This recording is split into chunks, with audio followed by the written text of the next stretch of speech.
Hello, it's Scott Manley here in orbit around Kerbin, trying and failing repeatedly to dock because I have a copy of Kerbal Space Program 0.18 for my analysis and entertainment, let's say. What I've got here is a docking capable module, and I'm just trying to approach the habitation module. I'm trying to build myself a space station out of standard parts. And I'm not having a great deal of success, but that's okay because, you know, these things take time, and I suspect a lot of other people don't have nearly as much success as I have with crashing into planets. Now, one thing I have figured out is that it's a really good idea to set your orientation perpendicular to the orbit, because that way your motion round the orbit doesn't cause your frame of reference to rotate in any plane other than the plane of basically your things aren't pitching, they're just rotating on an axis, and it's a lot easier to compensate for that. So I am more or less look, so by selecting the target, and you do this by right clicking on the body. Oh, look at this. So I'm just slowing the bit down. This is looking pretty close, huh? Okay, so now what I need to do is move upwards. I'm gonna stop at this distance there, just a little. I don't have a camera. I'm totally just guessing this, but you see, because we've set the things up on the orbit, because we've set things up on this orbit, as we rotate around the orbit, none of our axes are changing, so we can approach with some leisure and hopefully, yeah, get in there. And I'm getting my axes confused. It really helps if you have ASAS installed, and I've not been a fan of it, but in the new version it is vastly more useful because the mass has been reduced by a significant factor. There we go. Let's see how we're lined up. Oh, we're pretty close. I'm just drifting together. And you can see that because I've selected this, what I do is you right click on the target and say set target. And because of that, the nav ball has been changed to show my velocity relative to the target in question. There we go. Oh, this is going to be so sweet when I finally dock this, because this is actually like the 8th take. What's that? What's that? What's that? Is this gonna dock? It looks like there's some magnetism there. Let's just turn off my ASAS and see if it enables it. There we go! We have the first part of our new space station in orbit. So we have this core here, which doesn't have any module on it. What it does is it has the Probodyne Octo, which is a space probe component. As such, it doesn't have anyone on board. Then on this, we have the actual habitation module. We have our pilots, and we can look around this. If we just take a look, Bill, no, we don't want an EVA, we want an IVA. Bill is sitting in the passenger seat, and he can look out there and see Jebediah sitting in the pilot's seat. And below him, he can see everything going on. The rest of the spacecraft, we have room here for more Kerbals should they be needed, and everything here is of course powering a bunch of lighting and everything so we can see on the dark side of the moon, of the sun. Now, what's interesting here, I guess, is you can see my electric charge is rising because this generates power. The crew capsule generates power. Without a crew capsule, you need solar panels, and so the space probe components, you need to actually absolutely have things like batteries and solar panels to power them. But this whole thing was put up like the very first part of the ISS was called the Zarya, I believe, and that was just a hub into which they started connecting everything else. And that is how I've started my magnificent space station. So we will be adding bits of this over time as I try to create something worthwhile. And let's go back to base and see what else is new in version 0.18. So yeah, we're in the new vehicle assembly building and it all changed down here. First of all, the number of capsules has changed. There's a new one. There's a lander, which you saw earlier. The nice thing about the IVA view in that is it actually lets you see down towards the ground, but it's certainly not as tough. It only seats 2 pilots as well, so it actually makes a really good choice for landing on the moon, for example. And you also have 3 new probe bodies. Now, the probe bodies don't generate their own power, as I understand it, and so you need to power them on their own somehow. But let's try building a really simple spacecraft with this Stay Putnik. So they have this really tiny. What do we have? We have monopropellant tanks. We've got a bunch of new objects here. If we look. They've also reorganized all the tabs, so we've lost the decals, I guess. We still have propulsion, we still have control. You now have pods, so you can actually attach pods to pods and create something, you know, a hideous Frankenpod if you like. But you only need the one right now. The reason you would have multiple pods, of course, is if you wanted to do something like Apollo, like I was suggesting. But yeah, let's, what was this? The Oscar B is a compact fuel container. Excellent, that's what I want. Tiny fuel tank. And that total mass is 0.78675. I think that's something divided by, that's something plus some fraction. We have a jumbo fuel tank. We get the big ass shuttle fuel tank, if you like. We have redecorated, oh, that's a double length regular fuel tank. We have redecorated fuel tanks, which we can take a look at later, but let's find one of these dinky new engines here. How about this? How small can we build our spaceship? There we go. That looks pretty good. Looks like a little dude with the arms by his side. I wonder if I can fly this thing. Tiny probe. Oh yes, and apparently I've got caps lock. Save that, and let's try flying this off the launch pad to see how well it goes. Another thing you'll notice is music everywhere, sound effects all over the joint. It's nice to have. Okay, I'm slipping through here. I'm not sure that's a good sign. But let's go. Whoa!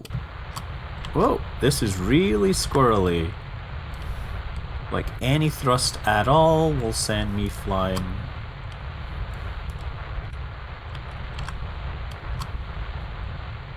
There we go. Oh.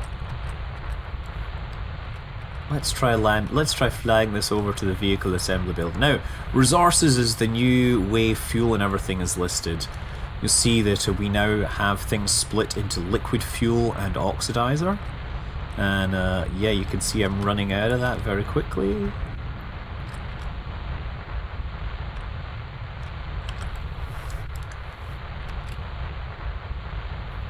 Okay, coming nicely down on the top here. Let's see if I can do this before I run out of fuel. Yes! Perfect landing! Cushioned by the fuel tank. Now you'll notice that the electric charge is continuing to drain. Once that reaches 0, if I guess I can time accelerate. And if I just show you now, I have still torque control of this.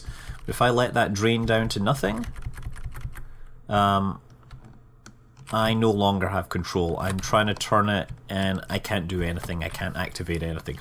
So you need to start providing a new resource in addition to fuel. You need to start providing electrical power. And as we saw in space, we had the solar panels and the batteries and stuff. Let's just leave that there as a monument to new needs in the game, let's say. Let's go back to the Space Flight Center and listen to the birds chirping away in the background.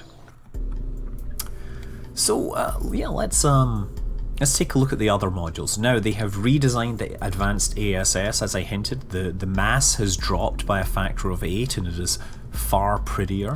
They have a large version of the ASS for the 3-meter rockets. The SAS module also changed and dropped in mass. If you have any models that need these, you will probably have to rebuild your models, your craft files. Sorry, but progress is inevitable, and we can't leave you guys behind. Really, you're going to want to be redesigning a lot of things anyway. In the structural section, there's a whole bunch of new parts. We've got some new decouplers, of course, some new adapters. You have this stack separator. Now, there's a stack separator, and there is a stack decoupler, and there's a stack. Yes, the stack separator and the stack decoupler behave differently. If we go back, remember my unmanned rockets attempt? Well, you can now do things like this, where the decoupler doesn't remain on any ship. If you go and take a quick look, and I try to find one of these, there we go. And I try to launch this, you'll see what happens. And things behave slightly differently now. Oh, yeah. So the decoupler actually explodified there. But what happens is in this case, the decoupler drops from both spacecraft, which is useful if you're splitting a spacecraft into two and want to bring it back later. And then you have the docking adapters, which are under the utility section. Now, if you want to dock two things together, for example, you can start out with the docking port here, and we can stick another docking port back to back. So now you have an object docked on the top of there, right? So say I build one of these space probes with a fuel tank underneath, wherever this fuel tank is. There we go. Drop it on there. And find those little engines again, those little radial engines, those little whippersnappers. Also notice symmetry and everything controls have been rationalized and all placed down there. Yeah, let's just fix this. Oh, no, trying to grab these and move them further up. So now you'll notice that this is not, I can, well, let me just show you what happens here actually. Clear the launch pad and proceed. So I can, so there's my thrust, right? But it's not going anywhere because the weight of the capsule is too much. If I bring the thrust up, it'll start to move, but that's enough. Now if I right click on this, I can decouple.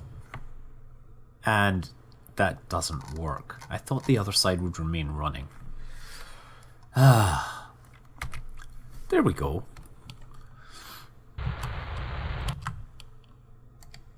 Set as target. Ah, look, docking on the launch pad. How awesome is that? I was really hoping that when I decoupled it, the other side would continue to thrust. Look, if I do control from here, there we go. So there, if I thrust that up and now decouple, undock. Oh, I said control from here, damn it. Control from here.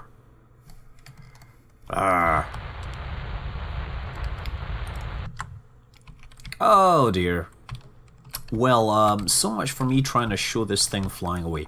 Point is, you know, you gotta right click on these to undock them, but since there's so many more parts that you can do stuff with, you now have a new feature called action groups. We go into the Space Center again and start to mess around with things. I can bring up action groups. Now action groups, say I want to decouple these things with a command, right? I highlight it there and I say undock node, decouple node. And what I'll do is I'll make custom key 1 will do this button, right? So I do undock node. So custom 1 will undock that.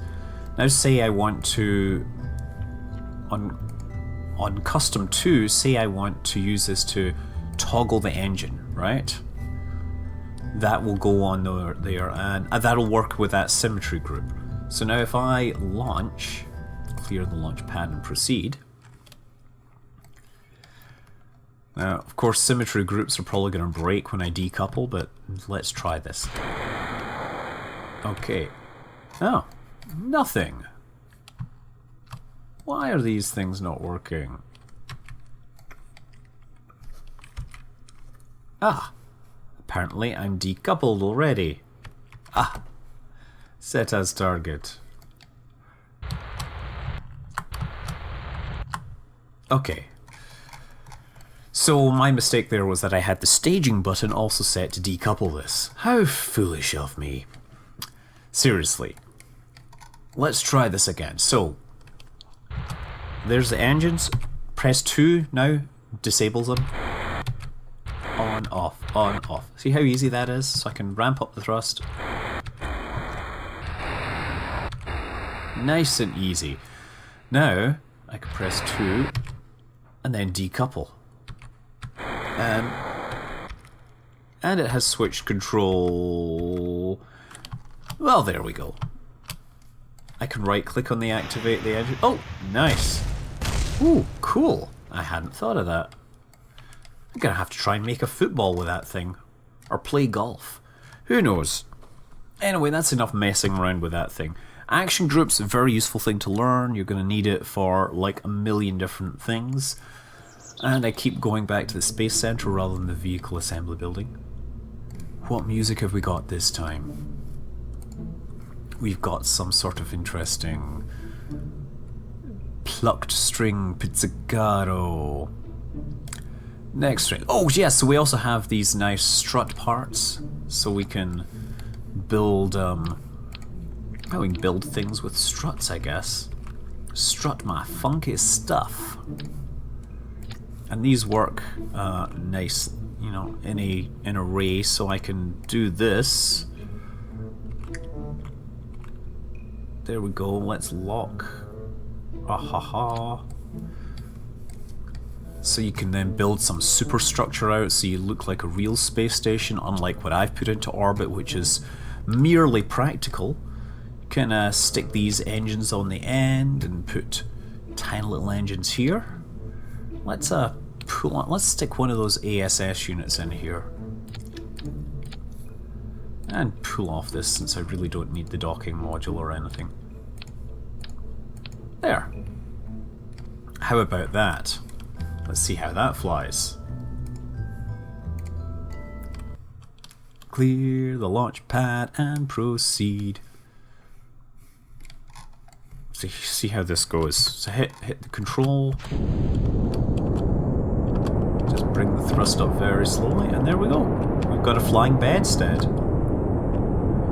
Anyone remember the vehicle they used to test the lunar landers on? Oh, this is looking a little wobbly. Okay, I think the PID values for the ASS need a bit of tweaking. Nice. Oh, wow, it's breakdancing.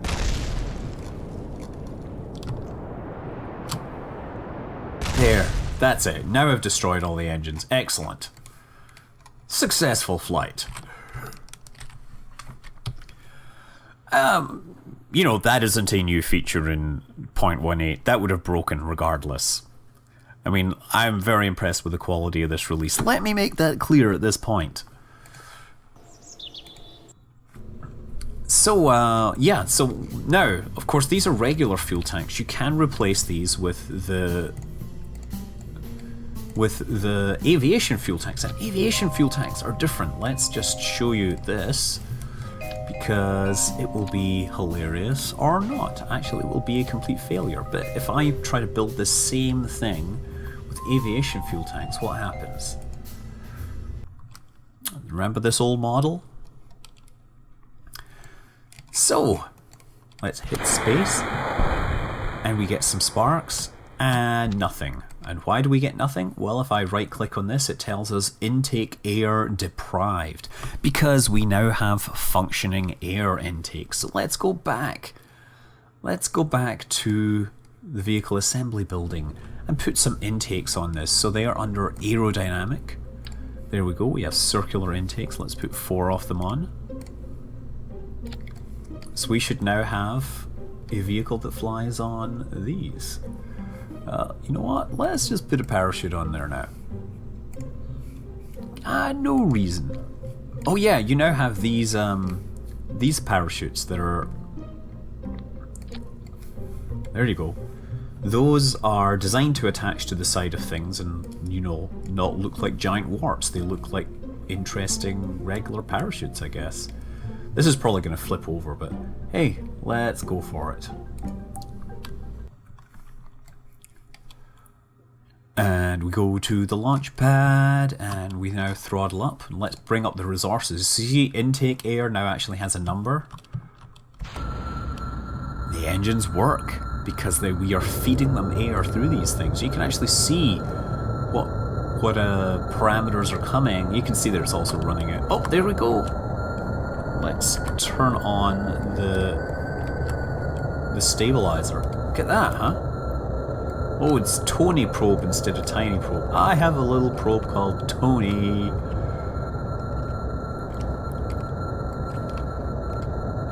Now, these things are probably going to work relatively well. Now, the other thing to look is to right-click on this and see that this has liquid fuel. It does not have oxidizer. The regular rocket fuel tanks have oxidizer in them, and they, you know, if you use a regular rocket fuel tank with these engines, it will only drain the fuel, it won't drain the oxidizer. So now there's a definite distinction between the fuel tanks. It's not just one is smaller than the other. Let's just bring this thing in for landing.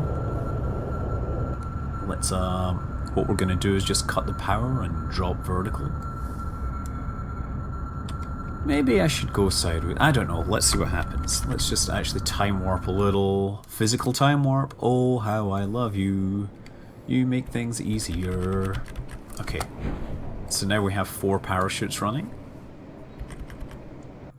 Notice the parachutes are our models have changed again. Or actually these are new parachutes, so the models are different. Great. 10-9. I think I'm going to have to use a little bit of thrust on landing to avoid smashing my engines, but let's get down a little closer. Okay, give me a little bit of thrust.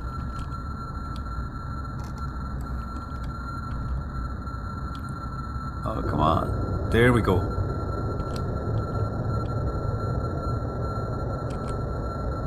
There. Excellent. Now, unfortunately, I've made a really silly mistake because I don't have any way to get down to these things. But I can now go in here and say, hey dude, repack this parachute. Excellent. Unfortunately, the odds of me jumping that gap are remote. And, oh, he can reach it from the ground. Unfortunately, he can't get back into his rocket, so this is ultimately a fruitless effort. There you go, ready to fly again.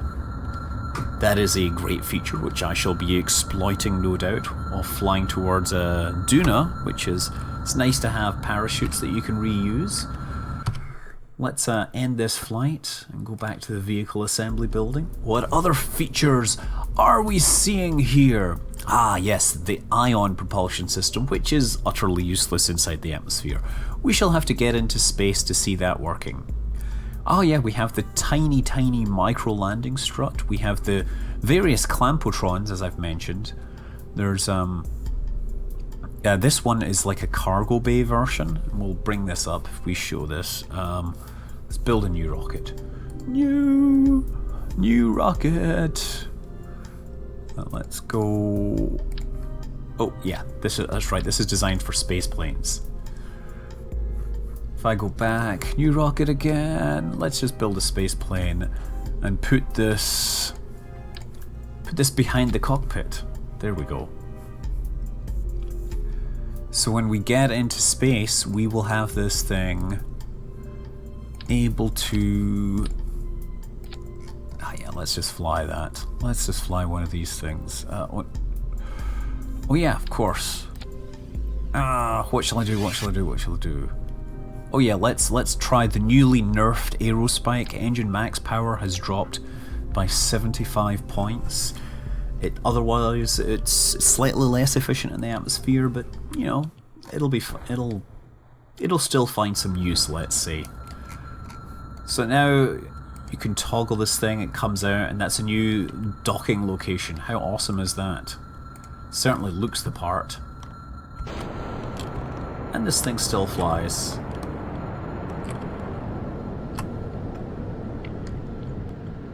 Let me try and put this down on its tail. Because I'm gonna need some landing practice.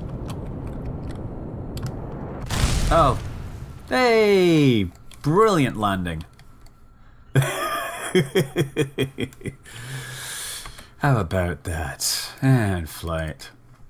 So, what can we do here? Yeah, let's get ourselves and go out to one of the new planets that have been added. And I think that I want to go to the new asteroid.